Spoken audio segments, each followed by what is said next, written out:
មួយ clear ដែលអាចជាកន្លឹះ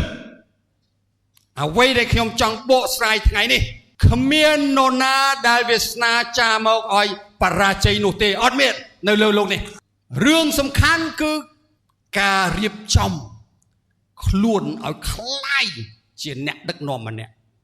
នេះហើយដែលជារឿងសំខាន់តើគ្រឿងផ្សំដើម្បីคล้ายជាអ្នកដឹកនាំនោះស្អីគ្រឿងផ្សំគឺការចាប់ផ្ដើមល្ងាចនេះយប់នេះពេលងូតទឹកឲ្យស្អាតចាប់ផ្ដើមគិតកោស្រៈអេនឹងតការគិតនេះជាគន្លឹះនៃសិល្បៈជីវិតកម្រិតកំពូលពេលយើងចាប់ផ្ដើមគិតយើងចាប់ផ្ដើមថ្លឹងវិភាគពេលយើងចាប់ផ្ដើមថ្លឹងវិភាគនោះហើយការចាប់ផ្ដើមពីការយល់ដឹងពេលយើងចាប់ផ្ដើមយល់ដឹងយើងនឹងឈានទៅរកការសម្រេចចិត្តដោយមានហេតុផលអានឹងដែលជាចំណុចអស្ចារ្យនៃជីវិតរបស់មនុស្សហើយពេលណាយើងសម្រេច